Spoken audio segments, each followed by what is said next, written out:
Subordination, c'est un film où on voit une femme, puis elle arrive dans une sorte de grand laboratoire où il y a beaucoup de boutons. On découvre une opératrice qui manipule ces boutons, et puis quelqu'un qui a l'air d'être, encore une autre jeune femme qui a l'air d'être la directrice ou la chercheuse dans ce laboratoire, qui donne des ordres aux deux autres.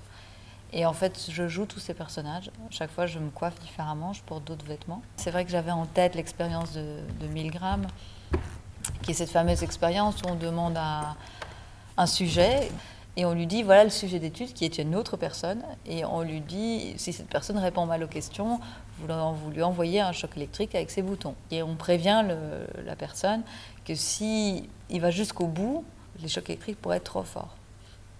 Et en général, ce qu'on a observé dans cette expérience, c'est que la plupart des gens, quand l'autorité, le chercheur, le scientifique qui donne l'ordre d'envoyer les décharges électriques, la personne continue à appuyer parce que l'autorité lui dit de le faire.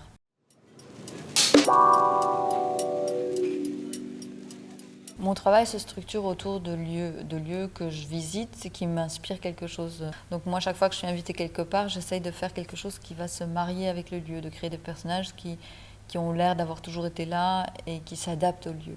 On a cette possibilité, on a cette potentialité en tant que corps de rentrer dans toutes sortes de moules sociaux. On peut tout moduler et changer comme on en a envie. Donc pour moi, la ville est un terrain de jeu finalement.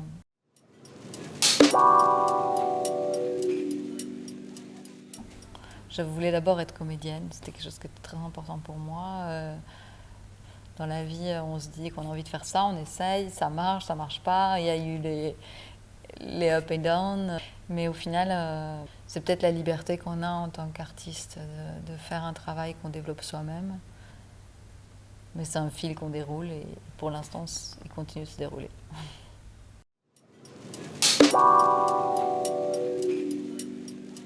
Pour moi, venant du théâtre et de la danse, l'art contemporain est encore quelque chose que je découvre, donc je ne sais pas encore exactement ce que représente l'acquisition par un fonds. Ce que j'espère, c'est que beaucoup de gens pourront découvrir la pièce et en parler, et particulièrement les jeunes, parce que le travail que j'essaie de faire, c'est de montrer ces potentialités qu'on a en tant qu'être humain. Simplement, parfois, en changeant de pull, on peut représenter un personnage ou un autre. En souriant ou en ne souriant pas, on va déjà camper un autre personnage. Et je pense que c'est une liberté que parfois on doit conquérir en tant que jeune, adolescent. On apprend à utiliser son corps, sa voix, toutes les capacités qu'on a. Et donc je pense que ça, c'est quelque chose que j'ai envie de partager avec des jeunes particulièrement.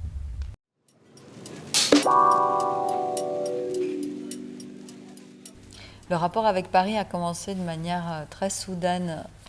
À Bruxelles, on m'avait passé commande d'un travail pour le Centre Pompidou Canal. Mais après, je suis venue à Paris, j'ai eu une résidence ici, à la Cité internationale universitaire, dans la maison belge de la Cité.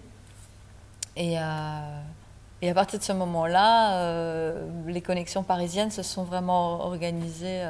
J'ai découvert le Paris via le travail et pas vraiment en tant que touriste.